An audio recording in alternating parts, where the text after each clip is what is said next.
이신가족 여러분, 하나님의 은혜 가운데 하루하루 잘 지내고 계시죠? 오늘도 하나님의 크신 은혜와 복이 여러분 삶 속에 가득하기를 축복합니다. 오늘은 11월 20일 목요일입니다.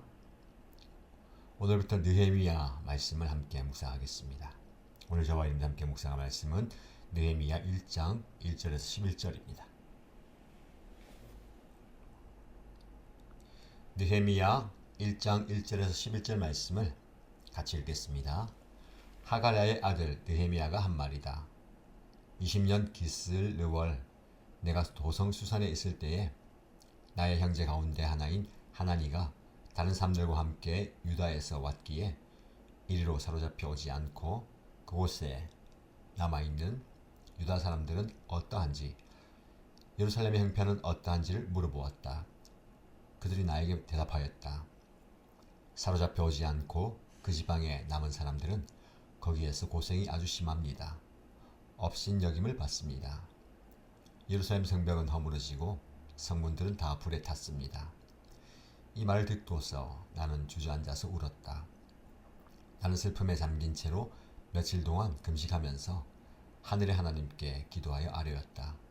주 하늘의 하나님, 위대하고 두려운 하나님, 주님을 사랑하는 이들과 세운 언약, 주님의 계명을 지키는 이들과 세운 언약을 지키시고 은혜를 베푸시는 하나님, 이제 이 종이 밤낮 주님 앞에서 주님의 종 이스라엘 자손을 위하여 드리는 이 기도에 귀를 기울이시고 살펴주십시오.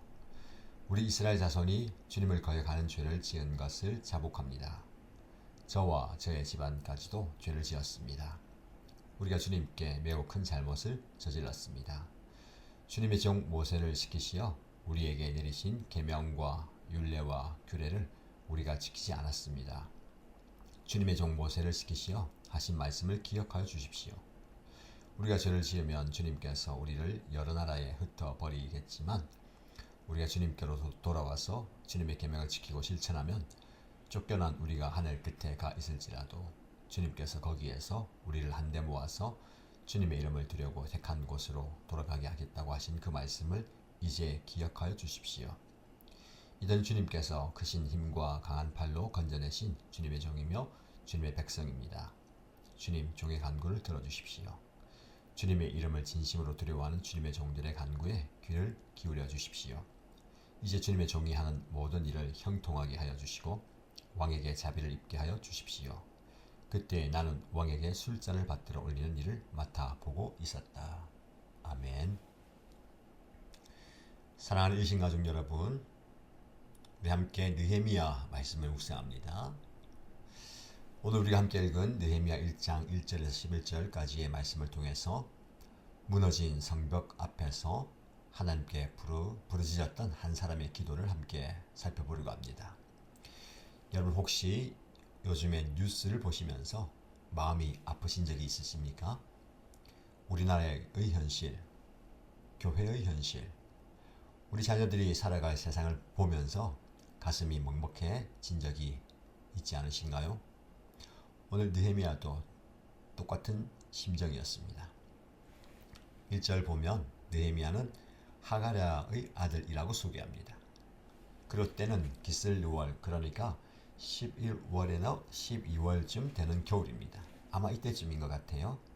그건 어디에 있습니까? 수산궁에 있습니다. 수산궁전이 어딘지 아십니까? 페르시아 제국의 겨울 궁전입니다. 왕이 겨울을 나는 따뜻한 궁전이죠. 11절 끝을 보면 느헤미야가 왕의 술 맡은 관원이었다라고 나옵니다. 단순히 술 따르는 사람이 아니라 왕의 최측근입니다. 왕이 마시는 술을 먼저 맛보는 사람, 왕이 가장 신뢰할 수 있는 사람이다 라는 겁니다. 그러니까 느헤미야는 포로로 잡혀간 유대인이었지만 페르시아 제국에서 최고의 자리에 올라간 사람이었습니다. 요즘 말로 말하면 대통령의 비서실장 정도 되는 거겠죠. 편안하고 안정적인 삶을 살 수 있는 사람이었습니다.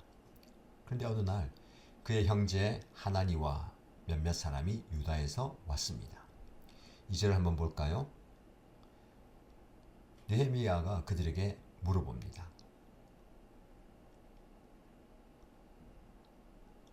이리로 사로잡혀 오지 않고 그곳에 남아있는 유다 사람들은 어떠한지, 예루살렘의 형편은 어떠한지를 물어보았습니다. 여러분, 이 질문이 얼마나 중요한지 아셔야 됩니다. 느헤미야는 편안한 삶을 살고 있었지만 그의 마음은 늘 예루살렘에 가 있었습니다. 고향을 잊지 않았던 겁니다. 하나님의 백성을 잊지 않았던 거예요. 우리가 편안한 삶, 안락한 삶을 살다 보면 누군가 다른 사람들의 삶을 돌아볼 마음을 잊어버립니다. 그저 내 삶에 안주하는 경우가 있다는 거죠. 느헤미야는 그렇지 않았다는 겁니다. 자신은 비록 이곳에서 편안한 삶을 살지만 동족들의 그 삶이 어떤지 늘 궁금했다라는 겁니다. 3절을 보시면 느헤미야를 향한 대답이 나옵니다. 그런데 충격적인 소식입니다. 사로잡혀 오지 않고 그 지방에 남은 사람들은 거기에서 고생이 아주 심합니다. 업신여김을 받습니다. 예루살렘 성벽은 허물어지고 성문들은 다 불에 탔습니다. 라고 이야기합니다. 이 소식이 느헤미야에게 얼마나 충격이 되었을까요? 사실 예루살렘 성벽이 무너진 건 이미 140년 전 일입니다. BC 586년 바벨로니아에 의해서 무너졌고 지금은 BC 445년경이니까요. 근데 왜 이제 와서 그가 이런 큰 충격을 받을까요? 아마도 스룹바벨과 에스라가 귀환해서 성전도 재건했으니까 성벽도 어느 정도 복구되었을 거라고 기대했던 것 같습니다. 근데 여전히 무너진 채로 있다라는 소식을 듣게 됩니다. 게다가 백성들이 업신여김을 받는다라는 소식도 듣게 됩니다. 히브리어 헤르파라는 단어인데요. 단순한 조롱이, 수치, 모욕을 당하는 것이 아닙니다. 엄청난 수치와 모욕을 당한다라는 겁니다. 하나님의 백성이 이방인들에게 조롱거리가 되고 있다라는 소식이 그에게 충격이었습니다. 4절을 보십시오. 느헤미야가 이 말을 듣고 어떻게 반응합니까? 나는 주저앉아서 울었다. 나는 슬픔에 잠긴 채로 며칠 동안 금식하면서 하늘의 하나님께 기도하였다라고 말씀합니다. 여러분, 느헤미야가 뭘 했다고요? 주저앉아 울게 됩니다. 며칠 동안이야 슬퍼하고 금식을 했습니다. 그리고 기도합니다. 그의 반응을 이해하시겠습니까? 그는 사실 페르시아에서 살고 있습니다. 예루살렘이 무너져 있든 말든 자기 인생에는 별 지장이 없습니다. 근데 왜 그가 이렇게 울고 금식하고 기도할까요? 바로 여기에 느헤미야의 위대함이 있습니다. 영적 리더십에 비밀이 담겨 있습니다. 느헤미야는 예루살렘의 일이 남의 일이 아니라 내 일로 여겨졌습니다. 하나님의 일을 내 일로 여기는 것, 교회의 아픔을 내 아픔으로 여기는 것, 영적 리더십의 진짜 모습입니다. 그러면 오늘 우리는 어떻습니까? 교회가 어려움을 당해도, 믿음의 형제 자매가 고통을 받아도 나만 잘 살면 돼, 이러고 있어는 안 되는 거죠. 5절부터 11절까지는 느헤미야의 기도입니다. 이 기도를 자세히 보면 정말 놀랍습니다. 5절의 말씀을 보십시오. 하나님께 아뢰기를 주 하늘의 하나님, 위대하고 두려운 하나님, 주님을 사랑하는 이들과 세운 언약, 주님의 계명을 지키는 이들과 세운 언약을 지키시며 은혜를 베푸시는 하나님. 느헤미야가 하나님을 어떻게 부르고 있습니까? 주 하늘의 하나님이라고 부릅니다. 히브리어로 엘로헤 하샤마임인데요. 페르시아 시대의 이방인들도 인정하는 칭호였습니다. 우리 에스라 말씀을 묵상할 때에 이방인들도 하늘의 하나님이라고 불렀잖아요. 느헤미야는 하나님이 온 우주의 주관자이심을 고백하고 있습니다. 그리고 하나님은 언약을 지키시는 분이다라고 고백합니다. 아무리 상황이 어려워도 하나님은 당신의 약속을 지키시는 분이다라고 고백합니다. 6절과 7절을 보십시오. 철저한 회개의 모습이 나옵니다. 이제 이 종이 밤낮 주님 앞에서 주님의 종 이스라엘 자손을 위하여 드리는 이 기도에 귀를 기울이시고 살펴주십시오. 우리 이스라엘 자손이 주님을 거역한 죄를 지은 것을 자복합니다. 저와 저의 집안까지도 죄를 지었습니다. 우리가 주님께 매우 큰 잘못을 저질렀습니다. 주님의 종 모세를 시키시어 우리에게 내리신 계명과 율례와 규례를 우리가 지키지 않았습니다. 라고 기도합니다. 여기서 우리가 주목할 게 있습니다. 느헤미야가 우리가 죄를 지었습니다. 라고 고백합니다. 나와 내 아버지의 집안도 죄를 지었습니다. 라고 고백해요. 사실 예루살렘이 무너진 건 느헤미야 때문이 아니죠. 그는 페르시아에서 태어났을 수도 있습니다. 그런데 왜 내가 죄를 지었다라고 고백할까요? 이것이 바로 공동체적 회개입니다. 민족의 죄를 내 죄로 여기는 것입니다. 교회의 문제를 나의 문제로 여기는 겁니다. 우리 에스라 말씀을 묵상할 때도 에스라도 그랬죠. 이스라엘 백성의 죄가 나의 죄, 우리의 죄라고 고백합니다. 마찬가지 느헤미야도 에스라처럼 그렇게 고백하는 겁니다. 오늘날 한국 교회가 욕을 먹으면 우리는 뭐라고 이야기합니까? 그건 대형교회 문제야. 그건 이단들 때문이야. 나는 그런 사람이 아니야. 이러지 않습니까? 느헤미야는 달랐습니다. 내가 죄를 지었습니다. 우리가 잘못했습니다. 라고 고백합니다. 8절, 9절 말씀을 보십시오. 느헤미야가 뭘 하고 있습니까? 하나님이 모세에게 하신 말씀을 인용하고 있습니다. 너희가 나를 배신하면 내가 너희를 여러 민족 가운데서 흩어버릴 것이다. 그러나 너희가 내게로 돌아와서 내 계명을 지키고 실천하면 내가 너희를 모아드리겠다. 이것은 신명기 30장의 말씀인데요. 느헤미야는 하나님의 말씀을 알고 있었습니다. 그리고 그 말씀을 붙잡고 기도합니다. 여러분 기도할 때에 하나님의 약속을 붙잡고 기도하는 것이 중요합니다. 그냥 내 필요만 내려놓지 마시고요. 느헤미야처럼 말씀을 붙들고 기도할 때에 능력 있는 기도가 됩니다. 10절 말씀을 보시면 이들은 주님께서 크신 힘과 강한 발로 건져내신 주님의 종이며 주님의 백성입니다. 라고 기도합니다. 느헤미야가 하나님께 뭘 상기시켜 드리고 있죠? 하나님, 이들은 하나님의 백성이잖아요. 하나님이 큰 능력으로 구원하신 하나님의 백성이지 않습니까? 라고 고백하는 겁니다. 그리고 11절 드디어 구체적인 요청이 나옵니다. 주님, 종의 간구를 들어주십시오. 주님의 이름을 진심으로 두려워하는 주님의 종들의 간구에 귀를 기울여 주십시오. 이제 주님의 종이 하는 모든 일을 형통하게 하여 주시고 왕에게 자비를 입게 하여 주십시오. 여러분, 하나님께 은혜를 구합니다. 하나님의 자비를 구하고 하나님의 도우심을 구합니다. 여기서 왕에게 자비를 입게 해주십시오. 왕이 누구죠? 바로 페르시아 왕 아닥사스다입니다. 느헤미야는 왕에게 무언가를 요청하려고 준비하고 있는데요. 아마도 예루살렘으로 가서 성벽을 재건하는 허락을 받으려는 것 같습니다. 그래서 큰 일을 가슴에 품고 있을 때에 하나님의 도우심을 구하는 겁니다. 사람의 마음을 움직여 주십시오. 그의 마음을 움직여 주십시오.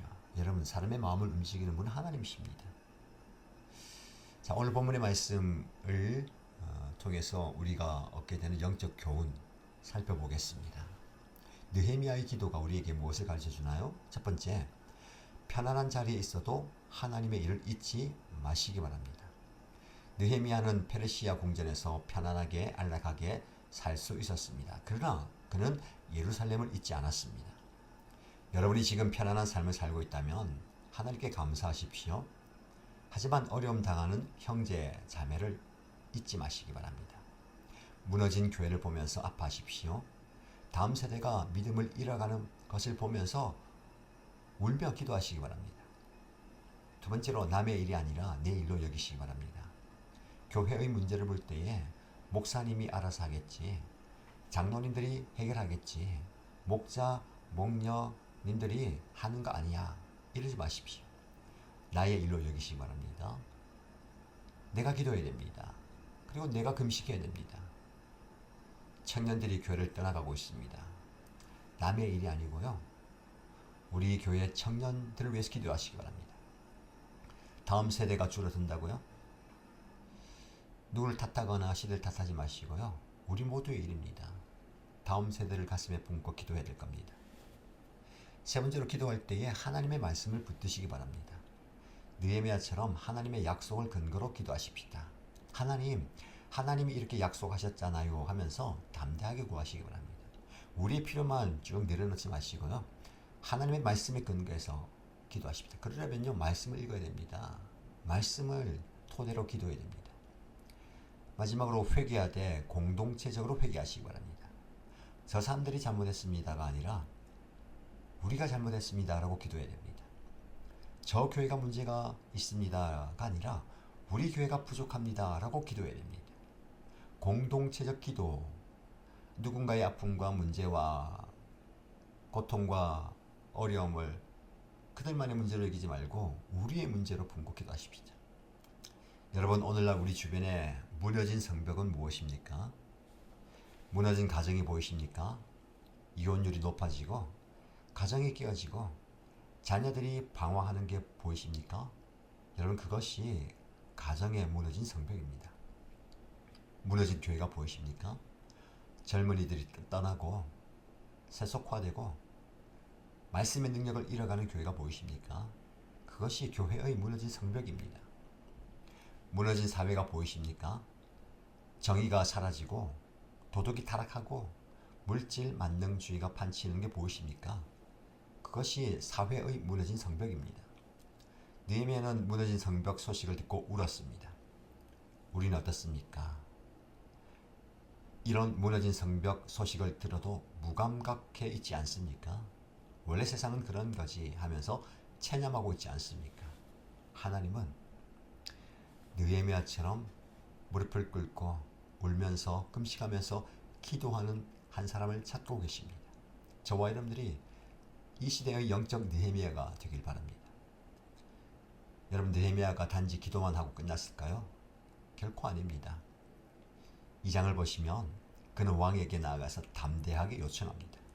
그리고 예루살렘으로 가서 52일 만에 성벽을 재건합니다. 여러분, 기도하는 사람이 일하는 사람이 됩니다. 진짜 기도하면 가만히 있을 수가 없어요. 무언가를 해야 합니다. 하지만 순서가 있습니다. 먼저 기도하고 그 다음에 일해야 됩니다. 기도 없이 일하면 인간적인 일이 되고요. 기도하고 일하면 그것은 하나님의 일이 됩니다. 사랑하는 일신가족 여러분, 오늘 저와 여러분, 우리도 느헤미야처럼 기도합시다. 우리 교회를 위해서 기도하십시다.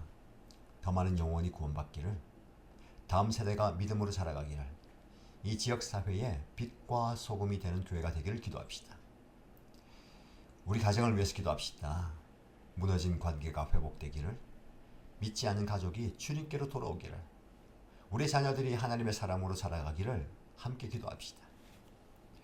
그리고 이 나라와 민족을 위해 기도합시다. 정의가 강물처럼 흐르기를, 교회가 새롭게 되기를, 복음의 능력이 나타나기를, 나라와 민족을 위해서 기도하시길 바랍니다. 느헤미야는 혼자 기도했습니다. 근데 하나님 응답하셨습니다. 우리가 함께 기도하면 얼마나 더 큰 일이 일어나겠습니까? 주님, 우리 시대의 무너진 성벽을 다시 세워 주옵소서. 저희를 느헤미야처럼 사용하여 주옵소서.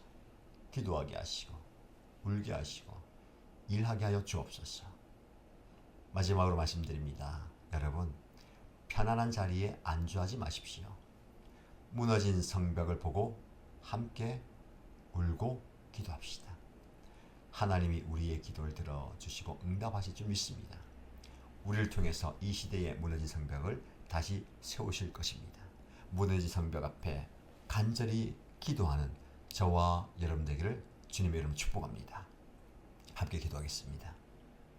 거룩하신 하나님 아버지, 오늘도 귀한 말씀으로 저희를 깨우쳐 주셔서 감사합니다. 느헤미야처럼 무너진 성벽을 보고 애통해야 하는 마음을 저희에게 주옵소서. 편한 자리에 안주하지 않고 하나님의 일을 내 일로 여기는 거룩한 부담감을 갖게 하옵소서. 남을 비난하기 전에 먼저 회개하고 불평하기 전에 먼저 기도하는 믿음의 사람들이 되게 하옵소서. 특별히 우리 교회가 이 시대의 느헤미야가 되어서 무너진 가정을 회복시키고 무너진 영혼을 살리는, 무너진 민족과 나라와 열방을 살리는 귀한 도구가 되게 하여 주옵소서. 우리의 기도를 들으시고 우리 시대의 무너진 성벽들을 다시 세워 주옵소서. 우리 자녀들이 믿음 안에서 자라게 하시고 이 땅에 부흥의 역사가 다시 일어나게 하옵소서. 예수님의 이름으로 기도드립니다. 아멘.